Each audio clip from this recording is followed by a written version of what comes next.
Hello and welcome to paperless English. मैंने आपको modal verbs के पहले एपिसोड में बताया था कि लगभग सभी मॉडल वर्ब के साथ मेन वर्ब की बेसिक फॉर्म यूज होती है, फर्स्ट फॉर्म यूज होती है।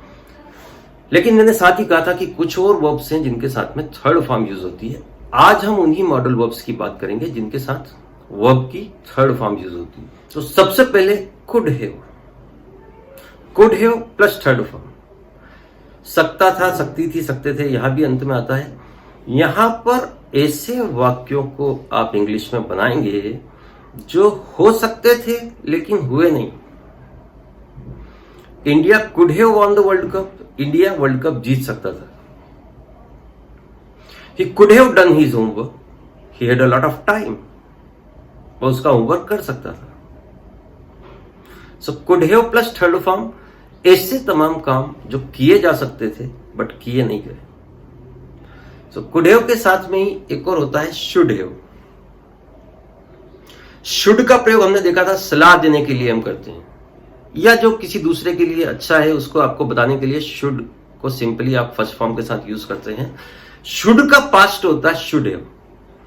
अब आप ऐसा हिंदी में अक्सर बोलते हैं कि तुम्हें अंग्रेजी बोलना चाहिए। अभी पास्ट में भी आप इसको बोलते हैं कई बार, तुम्हें अंग्रेजी बोलना चाहिए थी जब तुम इंटरव्यू देने गए थे।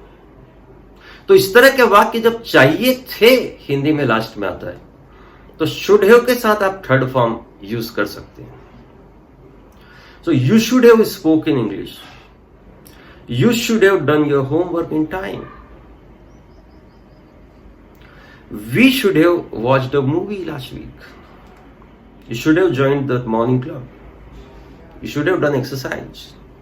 Should have के साथ भी थर्ड फॉर्म मेन वर्ब की आती है।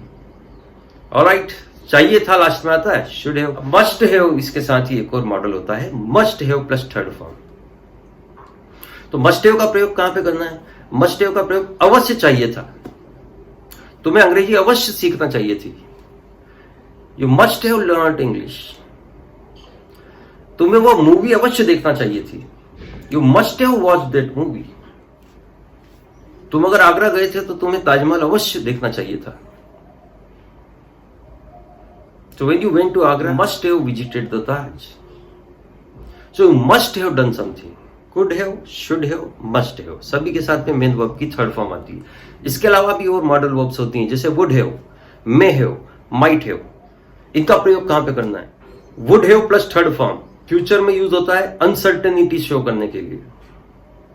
वो काम कर चुका होगा। He would have done his homework. He would have got a job. उसे जॉब मिल चुकी होगी। So when you are not certain, uncertainty in future perfect tense है ये। Would have plus third form। ऐसे ही may have कहां पे होता है? आप यहां पे बैठे हैं, आपका दोस्त कहीं और है, आपको उसके बारे में पता नहीं, लेकिन आप जब संभावना की बात करते हैं, My friend may have got a good job. My brother may have done his homework. My mom may have cooked the food. अब might have जब क्षीण संभावना हो, कम संभावना हो, काम हो चुका होगा या नहीं हो चुका होगा, we don't know. The possibility, rare possibility is there. बहुत कम possibility हो तो might have का प्रयोग कर सकते। India might have won the match, but India was losing that match. Chances were very less. Still, I'm guessing we might have gone to work after the lockdown.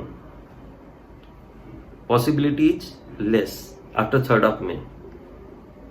So might have plus third form. So would have, may have, might have. Would have for uncertainty, may have for possibility, might have for distant possibility. Distant possibility meaning बहुत ही कम, rare possibilities है। तो इस तरह से ये कुछ modal verbs हैं जिनके साथ में आप मेन वर्ब की थर्ड फॉर्म यूज करते हैं। मैं फिर से एक बार बताता हूं, कुड हैव हमने बात किया should have, must have, would have, may have और माइट हैव।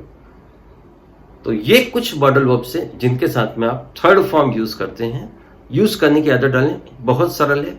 हो सकता है थोड़े बड़े हों, थर्ड फॉर्म हमेशा थोड़ा सा डिफिकल्ट होता है बोलने में, कम्युनिकेट करने में, लेकिन फिर भी आप कोशिश करेंगे तो आप आसानी से इनको प्रैक्टिस कर करके परफेक्शन की तरफ बढ़ सकते हैं।